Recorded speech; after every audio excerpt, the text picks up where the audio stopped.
আমরা আমাদের সার্বিক আমাদের মন্ত্রণালয় নিয়ে আলোচনা করলাম। তিনি নির্দেশনা দিলেন যে স্বচ্ছভাবে যাতে মানে চলে, বিমান বোর্ডটা যাতে ভালো হয় এবং বিমানের যে এমপ্লয়ি শর্টেজ আছে সেগুলিকে পূরণ করে বিমানের সার্ভিস জনগণের স্বার্থে যাতে আমরা ইউজ করতে পারি, এই ধরনের কাজ করার জন্য কিছু নির্দেশনা দিলেন। এবং এর সঙ্গে আমাদের যাতে জনসাধারণের দুর্ভোগ কমে সেই জন্য আমরা ইতিমধ্যেই আগে একটি গেট ছিল মাত্র বেরোনোর জন্য যাত্রীদের, সেই 8টি বেল্টের লোক একটা গেট দিয়ে বেরোতো, স্ক্যানার মেশিন একটা ছিল। আমরা ইতিমধ্যে ভিজিটে গিয়ে 2টে করেছিলাম।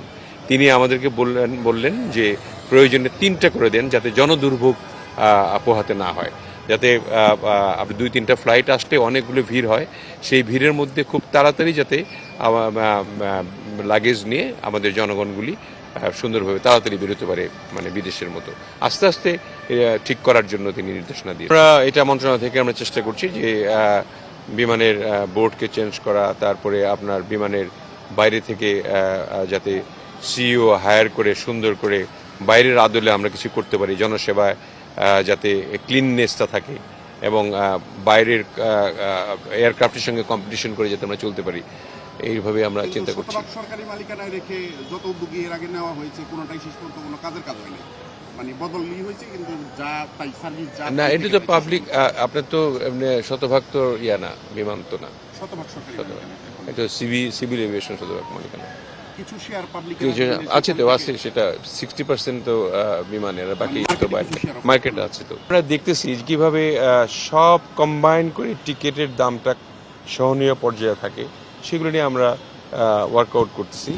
আমরা আশা করি যে কিছুদিনের মধ্যেই আপনারা দেখতে পাবেন বিমানের চেঞ্জ আর কি। কেন অনেক ভঙ্গুর অবস্থা ছিল, মানে কোনো আইন কানুন মেনে আর কোনো কিছু করা হয়নি আগে।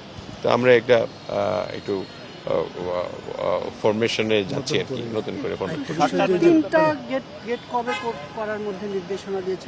তিনি আমরা যতটুকু সম্ভব দেখতে হবে যাচ্ছে বাচ্চা করে, কারণ এমনি তো এবার এয়ারপোর্ট তো খুব একটা বড় না আর কি, T1 T2। তো আমরা T1-এ একটা গেট ছিল, একটাই মাত্র গেট ছিল, স্ক্যানার মেশিনে একটা ছিল। আমাদের এনবিআরকে বলতে হবে, এদের লজিস্টিক আছে এনবিআর থেকে কিছু, আরেকটা যে করেছি কাস্টমসের লুক লাগবে, স্ক্যানার মেশিন লাগবে। সেই জন্য আমরা যত দ্রুত সম্ভব আমরা এনবিআরকে বলবো একটা স্ক্যানার মেশিন সহ জনবল দেওয়ার জন্য।